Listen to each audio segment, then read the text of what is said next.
बिस्मिल्लाहिर्रहमानिर्रहीम। आज का जो हमारा टॉपिक है वो है protein binding of the drug. ठीक है जी। अब प्लाज्मा प्रोटीन बाइंडिंग, जैसे कि प्लाज्मा में मोस्ट अबंडेंट जो प्रोटीन पाई जाती है वो अल्ब्यूमिन होती है, जो कि मेनली इन्वॉल्व होती है प्रोटीन बाइंडिंग के साथ। ठीक है जी। होता क्या है, ड्रग जैसे ही प्लाज्मा में जाती है तो वो ड्रग क्या करती है, प्रोटीन के साथ बाइंड होती है और एक कॉम्प्लेक्स बनाती है जिसको हम कहते हैं ड्रग प्रोटीन कॉम्प्लेक्स। ठीक है जी। अब ये जो बाइंडिंग होती है ये दो तरह की होती है। ये रिवर्सिबल बाइंडिंग भी हो सकती है और ये इरिवर्सिबल बाइंडिंग भी हो सकती है। अगर रिवर्सिबल बाइंडिंग हो रही है तो उसमें hydrogen bond, ionic bond, van der Waals forces और हाइड्रोफोबिक बॉन्ड्स जो है रिस्पॉन्सिबल होते हैं रिवर्सिबल बाइंडिंग में। अगर ड्रग कोवलेंट बॉन्ड फॉर्म कर रही है तो it means it is irreversible drug protein binding. ठीक है जी। इससे क्या होता है, इससे टॉक्सिसिटी डेवलप होती है। जैसे कि एसिटामिनोफेन है, उसके जो मेटाबोलाइट्स होते हैं वो हेपाटोटॉक्सिटी करवा देते हैं। उसकी वजह क्या होती है, उसकी वजह यही होती है कि जो प्रोटीन के साथ जो ड्रग बाइंड होती है वो इरिवर्सिबली बाइंड हो जाती है। ठीक है जी। उसके बाद एक और बात लिखी हुई यहाँ पे कि mostly acidic, basic, neutral drugs bind albumin.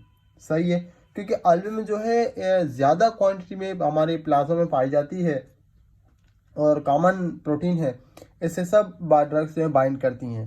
पर अगर अल्ब्यूमिन सेचुरेट हो गई एक बार तो उसके बाद क्या होता है, if saturated then these bases bind to the alpha 1 acidic glycoprotein. ठीक है जी। अगर एक बार अल्ब्यूमिन सेचुरेट हो गई तो उसके बाद क्या होगा, अल्फा 1 एसिडिक ग्लाइकोप्रोटीन के साथ बेसिक जो ड्रग्स होंगी वो बाइंड होना स्टार्ट हो जाएंगे।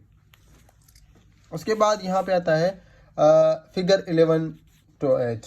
ठीक है जी। ये मैं आपको दिखा देता हूँ, लियोन शर्गिल की बुक है बायोफार्मा की। उसमें आप यहाँ पे एक इन्होंने पिक्चर दी हुई है। ठीक है जी।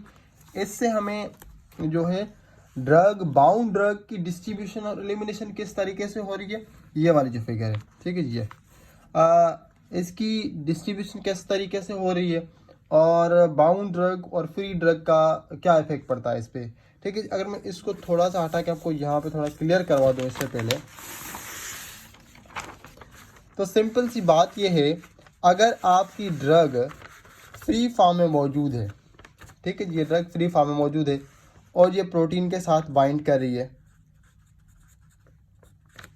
अब ये क्या बन जाएगा, ड्रग प्रोटीन कॉम्प्लेक्स बन जाएगा।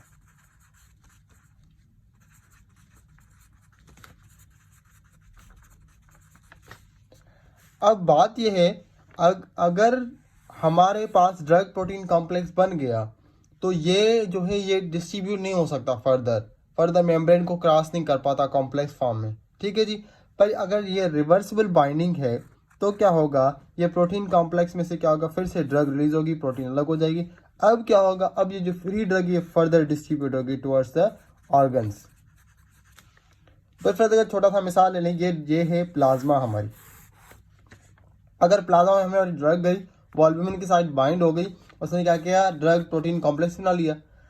अब क्या होगा, ये कॉम्प्लेक्स रिवर्सिबल है तो क्या होगा, फिर से ड्रग फ्री हो जाएगी, प्रोटीन फ्री हो जाएगी। अब ये फ्री ड्रग जो है फिर डिस्ट्रीब्यूट आएगी अदर ऑर्गन्स में, लिवर में, किडनी में, ठीक है जी, टिश्यूज में, ये फर्दर डिस्ट्रीब्यूट होगी अगर फ्री ड्रग होगी। तो अगर ये कॉम्प्लेक्स फॉर्म में होगी ये ट्रांसफर नहीं हो पाएगी, इसकी डिस्ट्रीब्यूशन, इसकी एलिमिनेशन नहीं हो पाएगी।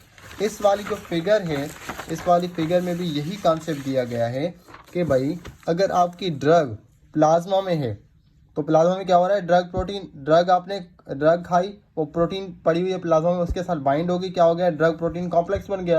अब अगर रिवर्सिबल है तो ड्रग फ्री हो जाएगी। जब फ्री ड्रग हो जाएगी तो वो रिसेप्टर के से बाइंड हो सकती है, वो किडनी में जा सकती है, वो लिवर में जा सकती है, फ्री ड्रग है, पर कॉम्प्लेक्स नहीं जा सकती। ये वाला कॉम्प्लेक्स जो है ये ट्रेवल नहीं कर सकता। इसीलिए हमने जो वॉल्यूम ऑफ डिस्ट्रीब्यूशन होता है वो भी अफेक्ट हो जाता है प्लाज्मा प्रोटीन से। जितनी ज़्यादा प्लाज्मा प्रोटीन होगी तो उतनी ज़्यादा किसी एक कंपार्टमेंट में ड्रग जो है रह जाएगी, उसका ज़्यादा से ज़्यादा फ्लो नहीं हो पाएगा बाकी की कंपार्टमेंट्स में। ठीक है जी। उसके बाद हम मूव करते हैं फर्दर्स।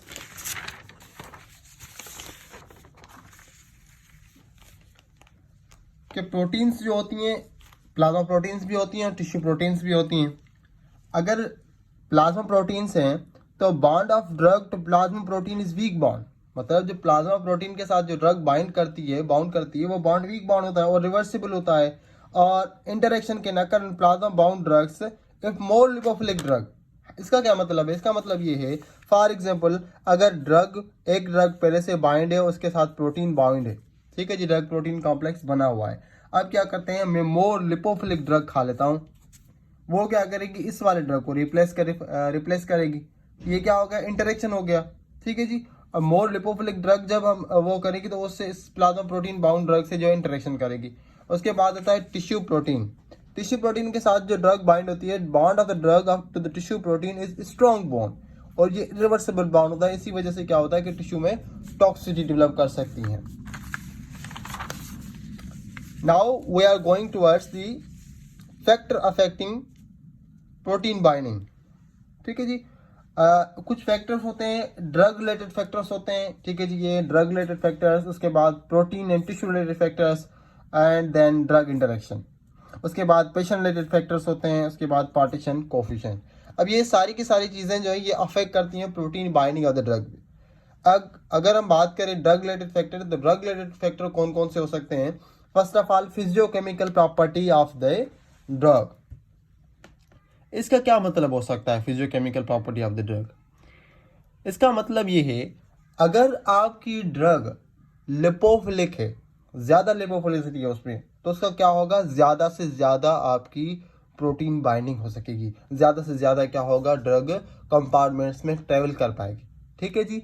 मतलब protein binding is directly related to the lipophilicity of the drug and increase in lipophilicity increase the extent of the binding. मतलब जितनी ज्यादा लिपोफिलिसिटी उतनी ज्यादा extent of binding.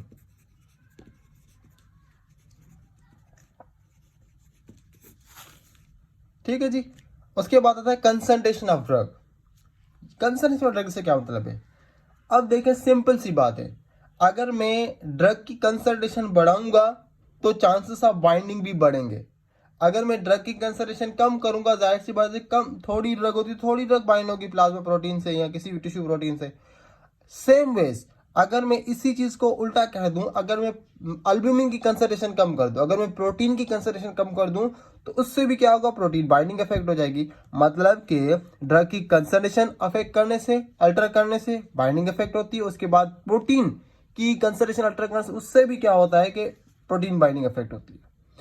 And then affinity between the drug and protein, ये भी matter करती है। Drug की जो अफिनिटी होती है प्रोटीन के साथ बाइंड करने की, वो कितनी है। जैसे कि यहाँ पे डिजॉक्सिन की जो कार्डियक मसल के साथ जो अफिनिटी होती है वो बहुत ज्यादा होती है as compare to skeletal muscles.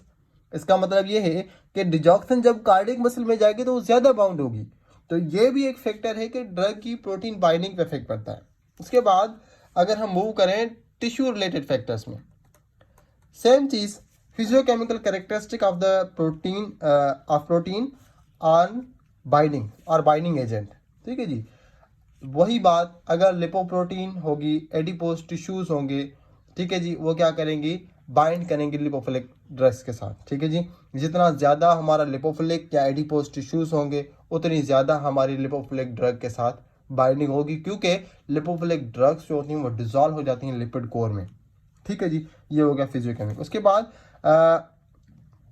Concentration of the protein, same हमने पिछले पढ़ा था, कंसंट्रेशन ऑफ ड्रग, यहाँ पे कंसंट्रेशन ऑफ प्रोटीन। मतलब क्या है, अगर ज्यादा कंसंट्रेशन होगी प्रोटीन की, ज्यादा चांसेस ऑफ बाइंडिंग होंगे, सिंपल सी बात है। उसके बाद ड्रग इंटरेक्शन मैंने पहले भी बताया कि अगर पहले से हमारे पास एक ड्रग है, वो प्रोटीन के साथ कॉम्प्लेक्स बना रखी है, ठीक है, ये ड्रग है और इसके साथ प्रोटीन के साथ कॉम्प्लेक्स बना रखा है, ड्रग प्रोटीन कॉम्प्लेक्स बना हुआ है। अब क्या कर रहे हैं, हम ऊपर से और लिपोफिलिक ड्रग खा रहे हैं, मोर लिपोफिलिक। वो क्या करेगी, मोर लिपोफिलिक ड्रग इस वाले ड्रग को रिप्लेस करेगी, डिस्प्लेस करेगी, तो ये क्या हो गया, ये इंटरेक्शन हो गया, ठीक है जी। उसके बाद दूसरा क्या होता है कि फ्री फैटी एसिड इंक्रीज। जब पैथोलॉजिकल या फिजियोलॉजिकल कंडीशन कुछ ऐसी हो जाती हैं जिनमें क्या हो जाता है कि फ्री फैटी एसिड जो होता है बॉडी में वो इंक्रीज हो जाता है, और यही फ्री फैटी एसिड क्या करता है, that interact drug that bind to albumin, उस ड्रग के साथ इंटरेक्ट करना शुरू कर देता है जो अल्ब्यूमिन के साथ बाइंड करने वाली है। उसके बाद एक और इंटरेक्शन है एस्प्रिन का। एस्प्रिन क्या करती है, प्रोटीन के एक अमीनो एसिड ग्रुप पे बाइंड करती है जिसमें क्या कहते हैं लाइसिन। ठीक है जी, लाइसिन में बाइंड होती है। अब ये जब लाइसिन में बाइंड होती है एस्पिरिन, तो उसकी क्या कराती है, ये एसिटाइलेशन करा देती है। एसिटाइलेशन से होता क्या है कि ड्रग की जो एनसेड के साथ बाइंडिंग अफिनिटी होती है वो बढ़ जाती है। प्रोटीन की बाइंडिंग अफिनिटी बढ़ा देता है एनसेड के साथ बाइंड होना, इंक्रीज द बाइंडिंग अफिनिटी।